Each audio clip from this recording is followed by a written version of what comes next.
Hello everyone and welcome back to this channel. मैं हूं आस्था दुबे, आप देख रहे हैं ट्रेड व्लॉग। और चलिए बिना किसी देरी से आज की बिजनेस न्यूज से शुरू करते हैं।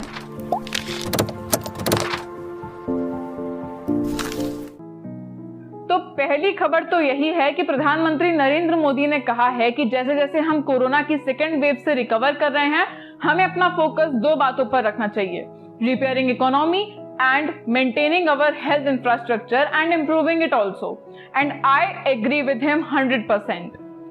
Next big news of the day is that Adani shares continue to fall.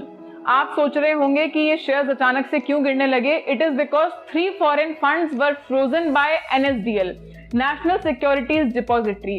और जो ये 3 फंड्स थे, इन्होंने अडानी शेयर्स में इन्वेस्ट कर रखे थे 435 मिलियन रुपीज। तो जैसे इन्हें फ्रोज किया गया, वैसे ही अडानी शेयर्स भी गिर गए। अगली बड़ी खबर यह है कि सीबीआई ने रुचि ग्लोबल और उसके डायरेक्टर को बुक किया है 188 करोड़ बैंक फ्रॉड के लिए। रुचि ग्लोबल एक कंपनी है जो कि डाइवर्सिफाइड बिजनेस और प्रोसेसिंग में है, जैसे कि सोया, मिल्क या फिर स्टील में भी। और इन्होंने बेसिकली क्रेडिट फैसिलिटीज ली थी bank of Baroda, Punjab national bank, J&K bank and oriental bank of commerce से। इन्होंने इसका पेमेंट नहीं किया, इसीलिए इनके अकाउंट को नॉन परफॉर्मिंग एसेट का दर्जा दे दिया गया था। तो जियो ने शुरू कर दी है 5G की फील्ड टेस्टिंग। और जियो के एग्जीक्यूटिव ने कहा है कि इसके जो इक्विपमेंट्स हैं वो लोकल पार्टनर्स के साथ बनाए गए हैं। वोकल फॉर लोकल जियो भी कर रहा है, हमें भी करना चाहिए, बहुत ही अच्छी बात है। तो NPPA ने ड्रग मैन्युफैक्चरर्स से कहा है कि जिन प्रोडक्ट्स पर GST कट हो गया है या कम हो गया है, उन पर MRP भी कम कर दी जाए ताकि कंज्यूमर्स को फायदा हो सके। अगली बड़ी खबर यह है कि माइक्रोसॉफ्ट ने अपने CEO सत्या नडेला को अपना चेयरमैन घोषित कर दिया है in place of John Thomson. Satya Nadella की वॉच के अंदर माइक्रोसॉफ्ट एक one of the most valuable company in the world बन गई है। दूसरी बड़ी बात यह है कि 20 सालों में ऐसा पहली बार हुआ है कि CEO और चेयरमैन माइक्रोसॉफ्ट के एक ही पर्सन है। ये बहुत गर्व की बात है इंडियंस के लिए कि CEO और चेयरमैन इंडियन ओरिजिन है। India's exports up by 46% in first half of June and it is due to healthy growth in shipments in sectors like petroleum products, gems और jewelry। और इसी बीच imports भी double हो गए हैं। इसका मतलब है कि बिजनेस दोबारा शुरू हो रहा है, जो कि पूरी दुनिया के लिए अच्छी बात। कोटक लाइफ इंश्योरेंस ने एस्टिमेट किया है कि उन्हें कोरोना की वजह से 275 करोड़ का लॉस हुआ है Q1 में।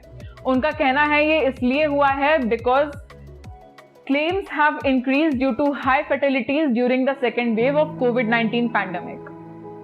अगली जो खबर है वो थोड़ी कंट्रोवर्शियल है और इसीलिए मैं चाहूंगी कि आप अपनी राय इस पर कमेंट सेक्शन में जरूर बताइए। थोड़ा वाद विवाद करते हैं।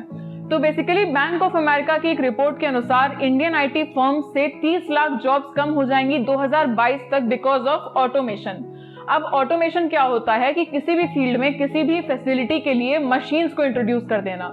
तो ऑटोमेशन हमेशा ही एक कंट्रोवर्शियल मुद्दा रहा है, क्योंकि जो ह्यूमैनिटेरियन ग्राउंड पर सोचते हैं वो कहते हैं कि इससे ह्यूमन लाइफ पे असर पड़ता है। आप सोचिए 30 लाख जॉब जाएंगी तो इतना अनएम्प्लॉयमेंट भी तो बढ़ेगा। लेकिन जो थोड़ा लॉजिकल सोचते हैं उनका कहना ये भी है कि automation is the need of our. तो आप हमें कॉमेंट सेक्शन में बताइए कि आपके हिसाब से automation is the right thing to do और not. Union minister Nitin Gadkari ने अनाउंस किया है कि अब स्मॉल बिजनेस को रजिस्टर करने के लिए सिर्फ पैन और आधार कार्ड चाहिए होगा। तो मुझे हमेशा से पता था कि जो बड़े सेलिब्रिटीज होते हैं इनका इन्फ्लुएंस भाई काफी होता है, लेकिन रोनाल्डो के एक इंसिडेंट ने जैसे मेरी आंखें खोल दी हो। तो बेसिकली हुआ ये कि एक प्रेस कॉन्फ्रेंस में रोनाल्डो ने कोका कोला की 2 छोटी छोटी बॉटल्स को हटा के साइड में रखा और पानी की बॉटल लेके बोले water, and guess what, Coca Cola loses $4 billion. Fashion brand Chanel reports 18% loss in business due to COVID-19। तो रिसेंटली जो टैक्स पोर्टल्स पर ग्लिचेस आए थे उसके लिए फाइनेंस मिनिस्टर निर्मला सीतारमन इन्फोसिस के साथ मीटिंग करने वाली हैं। इसमें इन्फोसिस के रिप्रेजेंटेटिव रहेंगे जो कि इस बारे में बात करेंगे और इश्यूज को क्लैरिफाई करेंगे। अमेज़न के एक्स एग्जीक्यूटिव ने बताया कि जेफ बेजोस ने हमेशा यही आइडियोलॉजी रखी कि दुनिया भर के लोग इनहेरेंटली लेजी हैं। उन्होंने अपनी वेबसाइट उसी हिसाब से डिजाइन की जिससे कि लोग कम काम करके जो उन्हें चाहिए वो पा सकें, और आज जो है वो हम सबके सामने है। IKEA is one of the world's leading brand in furniture और एक फ्रेंच कोर्ट ने इन पर स्लैप किया है $1.2 मिलियन का fine because they were allegedly breaching their employees privacy. तो right to privacy is a very fundamental right और French court ने एक उदाहरण सेट किया है।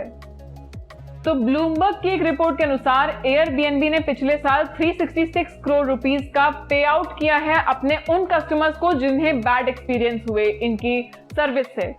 तो बेसिकली यही बिजनेस होता है कि आप अपने कस्टमर्स को खुश रखिए, तो अगर आपसे एक आध गलती भी हो जाए तो आपके customers will give you a second chance. The last and big news of the day is about Jack Ma. Alibaba के एग्जीक्यूटिव ने बताया है कि Jack Ma is completely fine and he is lying low और आजकल hobbies में painting वेंटिंग शुरू कर दिए हैं वो। तो बेसिकली अगर आपको पता ना हो तो Jack Ma is the founder of Alibaba और पहले काफी आउटस्पोकन बिजनेसमैन थे, लेकिन हम सभी को पता है चाइना में अगर आप आउटस्पोकन हैं तो फिर आपका वहां पे सर्वाइवल ही कठिन हो जाता है। तो पिछले साल इन्होंने चाइनीज गवर्नमेंट की कुछ पॉलिसीज को क्रिटिसाइज किया था जिसके बाद ये गायब हो गए। तो स्पेकुलेशंस लगाए जा रहे थे कि शायद चाइनीज गवर्नमेंट ने इन्हें मार दिया या फिर इनके साथ क्या किया, किसी को कुछ पता नहीं था, लेकिन अब अलीबाबा के एग्जीक्यूटिव का बयान आ गया तो होपफुली वो ठीक है। तो आज के लिए बस इतना ही, हम आपसे मिलेंगे अगले वीडियोस में। Make sure you stay connected with us, make sure you like, share and comment on this video and subscribe to our channel trade vlog.